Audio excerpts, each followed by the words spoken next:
बिस्मिल्लाहिर्रहमानिर्रहीम। अस्सलाम वालेकुम स्टूडेंट्स, उम्मीद है आप सब खैरियत से होंगे। So we were doing unit number 7 की textbook exercise and we have done question number 1, 2, 3 and 4। आज हम करेंगे क्वेश्चन नंबर 5 को सॉल्व। तो आइए शुरू करते हैं। सो क्वेश्चन नंबर 5 में आपको एक बोट की पिक्चर दी गई है, जैसे मैंने यहाँ आपके सामने भी ड्रॉ की। सबसे पहला क्वेश्चन ये है, number 1, mark the direction of forces acting on the boat.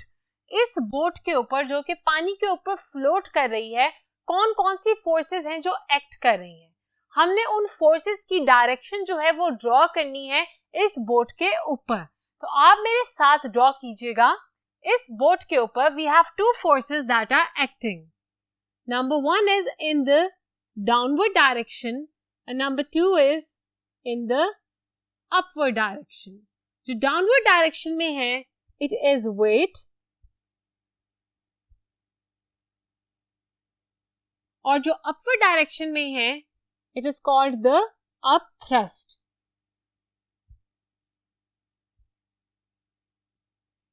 दो फोर्सेस ऐसी फोर्सेस हैं जो एक्ट कर रही हैं इस बोट के ऊपर। एक कर रही है डाउनवर्ड डायरेक्शन में, जिसको मैंने कहा वेट, और दूसरी कर रही है इन दी अपवर्ड डायरेक्शन, जिसको मैंने बोला अप थ्रस्ट। यहाँ आपको पता चल गया कि ऐसी कौन सी दो फोर्सेस हैं जो इस वक्त इस बोट के ऊपर एक्ट कर रही हैं। क्वेश्चन नंबर 1 वाज कि हमने उनकी डायरेक्शंस जो हैं वो ड्रॉ करनी है ऑन द डायग्राम जो हमने कर दी। देखते हैं क्वेश्चन नंबर 2 क्या है। Describe these forces. ये जो फोर्सेस एक्ट कर रही हैं, अब हमने उनको डिस्क्राइब करना है। नंबर 1 फोर्स जो कि नीचे वाली डायरेक्शन में एक्ट कर रही है वो है weight. Weight is the amount of force with which the earth pulls an object towards itself. Weight एक ऐसी फोर्स है जिसके साथ हमारा अर्थ हमें या फिर किसी भी ऑब्जेक्ट को अपनी तरफ पुल कर रहा होता है, खींच रहा होता है, जिसको हमने ग्रेविटी भी कहा।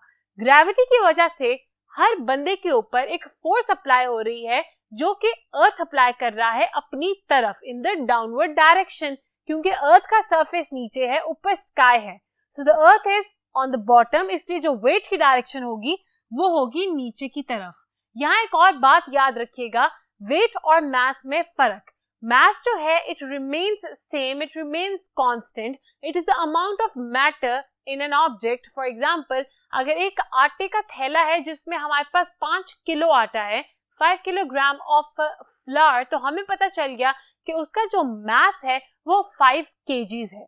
हम यूजुअली पूछते हैं कि आपका वेट क्या है, और अगला बंदा रिप्लाई करता है for example 50 kgs। Actually that is your mass. जो वेट है वो मास से डिफरेंट है।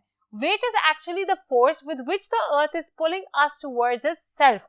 तो ये जो वेट है ये अर्थ पे अलग होगा और मून पे अलग होगा, क्योंकि amount of gravity changes, it reduces. अगर अर्थ पे 10 न्यूटन हमारा वेट है तो वो जाके मून पे 1.6 न्यूटन हो जाएगा, क्योंकि वहां पर ग्रेविटी की जो फोर्स है वो कम है।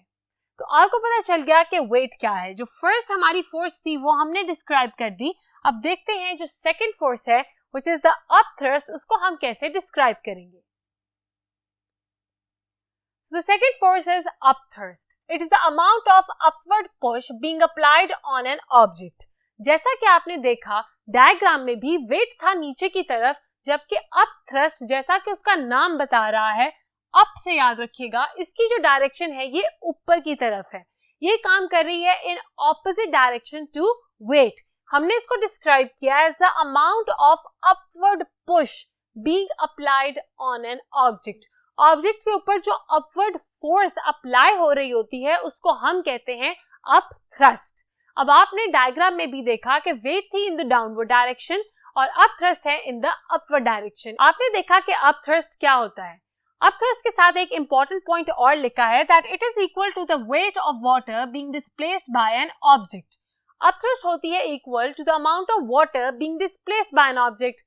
इसका मतलब ये कि अगर हम एक मेटल ब्लॉक लेते हैं और उसको पानी के अंदर डिप करते हैं, तो वो जितना भी वॉल्यूम ऑफ वाटर डिस्प्लेस करेगा अपनी जगह से, ऑब्वियसली उसने जगह बनानी है पानी के अंदर, तो वो ओरिजिनल पानी को तो अपनी जगह से डिस्प्लेस करेगा। अगर तो 1000 cm³ का मेटल ब्लॉक है तो वो 1000 cm क्यूब ही पानी को डिस्प्लेस कर देगा। इसका मतलब जितना cm क्यूब पानी उसने डिस्प्लेस किया है उसका जो वेट होगा that is actually the amount of upthrust जो कि उस मेटल ब्लॉक के ऊपर लगेगी।